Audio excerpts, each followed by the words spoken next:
Bayangkan, satu orang begitu kaya, sampai menghancurkan ekonomi negara lain hanya dengan lewat seorang raja dari Afrika yang membuat dunia Islam dan Eropa tercengang. Tapi di balik emasnya, tersembunyi cerita tentang kekuasaan absolut, propaganda, dan pengaruh yang hampir tak terkendali. Ini bukan sekadar kisah kekayaan. Ini kisah tentang Mansa Musa, raja yang terlalu besar untuk dunia menahannya. Part 1. Lahirnya kekuasaan. Awal abad ke-14. Di jantung Afrika Barat berdiri kerajaan yang hampir tak tersentuh, Kekaisaran Mali. Disinilah Musa naik takhta bukan karena perang, tapi karena kehilangan misterius pendahulunya.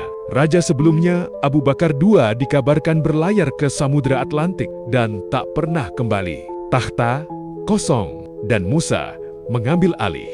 Apakah ini kebetulan atau kesempatan emas? Sejarah diam, tapi satu hal pasti, Musa bukan sekadar raja. Dia adalah arsitek kekuasaan absolut. Part 2, emas yang tak terbatas. Mali bukan kerajaan biasa. Ia duduk di atas tambang emas terbesar di dunia saat itu. Dan Musa menguasai semuanya. Kekayaannya, sejarawan modern bahkan sulit menghitungnya. Beberapa menyebutnya sebagai manusia terkaya sepanjang sejarah. Tapi kekayaan ini bukan hanya soal angka. Ini adalah alat dominasi global. Dengan emas, Musa membeli loyalitas, membangun kota, dan mengendalikan perdagangan dari Sahara hingga Mediterania. Setiap kafilah yang lewat tunduk pada kekuasaannya. Namun, kekayaan sebesar itu selalu membawa risiko. Part 3, perjalanan yang mengguncang dunia. Tahun 1324, Musa melakukan perjalanan suci ke Mekah. Sebuah haji yang berubah menjadi pertunjukan kekuatan terbesar dalam sejarah.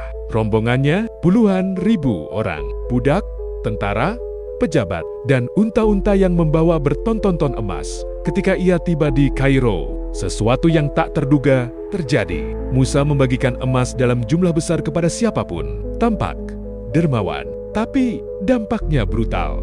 Harga emas jatuh. Inflasi menghancurkan ekonomi lokal. Selama bertahun-tahun, Kairo tidak pernah benar-benar pulih. Ini bukan sekadar kedermawanan. Ini adalah bukti bahwa satu orang bisa mengacaukan sistem ekonomi hanya dengan kekayaannya. Part 4. Warisan atau propaganda. Sepulang dari haji, Musa membangun Mali menjadi pusat intelektual Islam. Ia mengembangkan kota legendaris Timbuktu, masjid megah, universitas, dan pusat ilmu pengetahuan bermunculan. Dunia mulai melihat Afrika bukan sebagai pinggiran, tapi sebagai pusat peradaban. Namun, ada sisi lain. Apakah semua ini murni untuk kemajuan atau strategi untuk memperkuat citra dan kekuasaan? Karena di balik kejayaan itu, sistem kerajaan tetap bergantung pada kerja paksa, struktur sosial yang keras, dan kontrol penuh dari raja.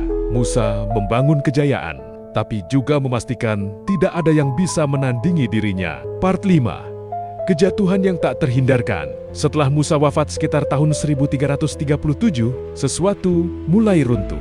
Penerusnya tidak memiliki karisma, tidak memiliki kontrol, dan yang paling penting, tidak memiliki Musa. Kekaisaran perlahan melemah, wilayah mulai lepas, pengaruh memudar, kekayaan yang dulu tak terbatas menjadi beban yang tak bisa dipertahankan.